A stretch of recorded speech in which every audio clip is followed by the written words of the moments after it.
comes to managing jealousy, I think for me, the most important part to start with is recognizing it when it's happening, or recognizing when my emotions, when my actions are starting to be affected by jealousy. And usually I find that when I do some investigating, when I do some breathing exercises, move away and just try to think about it a little, it's a reflection of what I feel are unmet needs in my relationship, or fear of change. When I met you, it was October of 2021. You pretty much immediately went away to your usual 2-month Australia trip. Yes. Yep. In mid-January, you met another partner of yours. And this person started out as a hookup, started out as someone you were just going out and having fun with, and then they expressed that they wanted to be a partner of yours. They lived about 30 minutes away.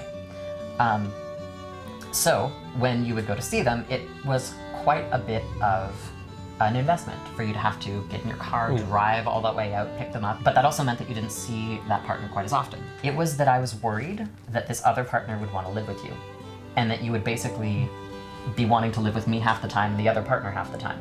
This partner, while you cherished them a great deal, we didn't have that kind of relationship. You didn't have that kind of relationship at all. And you I had really no interest didn't. in having that kind of relationship. I really liked what I had with them, but Absolutely. And you're using the word partner for you didn't entail that you wanted those things from them.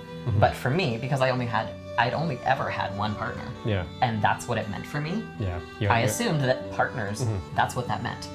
And I had a really, really hard time with that. Eventually I expressed this to her. Yeah. And we had a long conversation where she was like, all right, none of this is all, none of this is what I mean. But I had to have that conversation with you before I could recognize it. Yeah.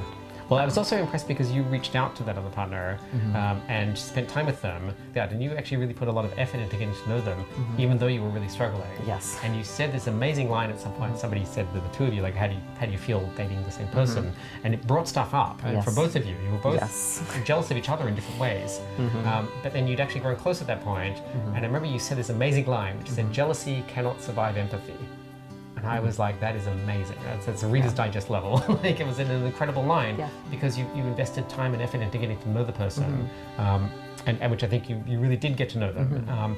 And so that was just such a deep kind of like thoughtful thing that you did to try and overcome something that was very difficult. And it would be so much easier to just to say, you know, don't bring them around me, or I never want to see them in the same space or something. The jealousy is a very natural thing. It's an intrinsic part of who I am, and that's okay. It is, so I view my emotions as, they're kind of like sensors on like a submarine or an aircraft or something.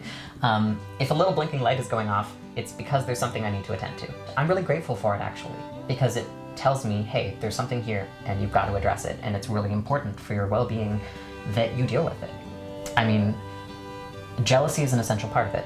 It's something that's taught me an enormous amount about relationships and about what I need in them. I wouldn't give it up for the world. It's not fun, but frankly, very few things that teach you how to be a better human are fun.